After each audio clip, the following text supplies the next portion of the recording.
moving on to the solar PV tab. Yeah. So what you have up here, this would be if you have multiple arrays, they'll all be listed here.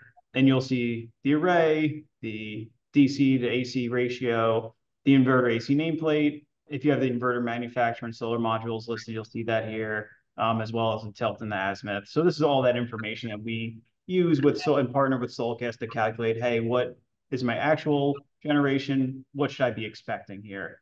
And if you go down here, just look at a couple of days here, what you'll see is either on a weekly view, a monthly view, 1 year view, kind of custom, whatever you want to actually see here, you'll be able to see the green as, hey, what is the actual meter that we installed as getting Energy Tool based monitoring up and running?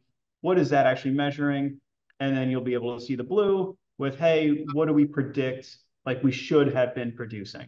Yeah. And we'll be able to compare that over any time window you'd like. And what we're really doing here is using this to generate alerts as well. So if your cumulative 7-day energy generation is below 80% of what we expect, we would automatically create an alert that, hey, there's something going on with the solar performance at the site.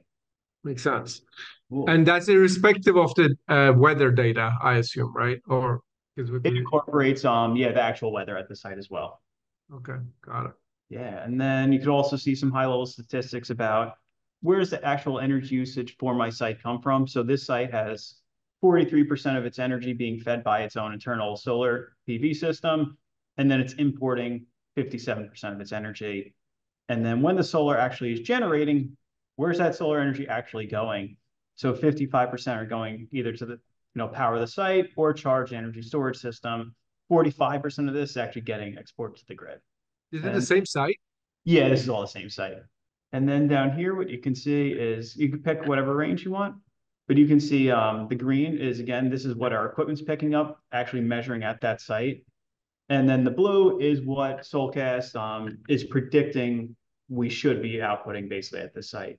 So you can see these days, it's actually most like the weather's just a little better than we're really forecasting and measuring. Mhm. So it's just outputting actually a little more than we were even expecting, which is great.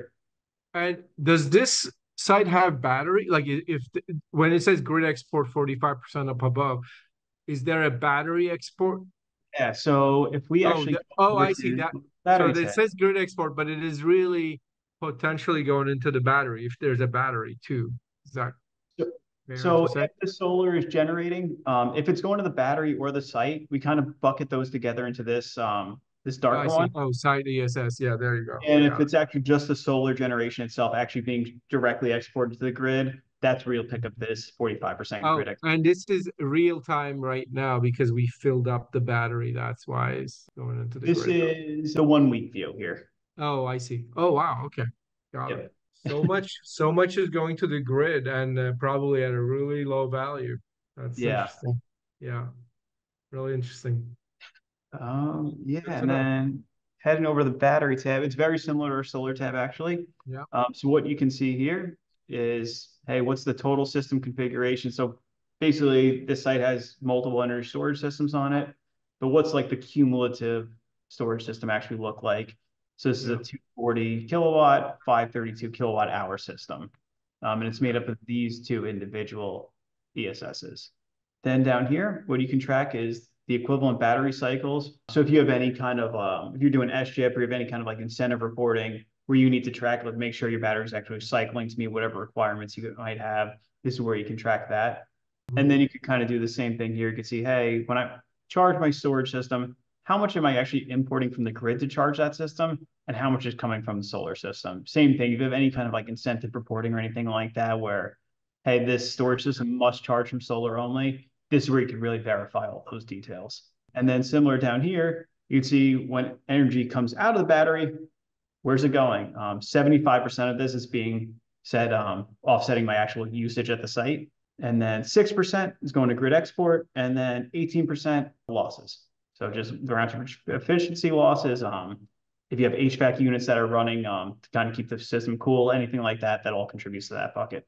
Operating details, we can jump into here. What this UI does is this is where if you have our Acumen control system, this is where you can actually manually control it. So typically what we have our Acumen AI actually economically dispatching the system optimized around rate tariff, demand response, anything like that.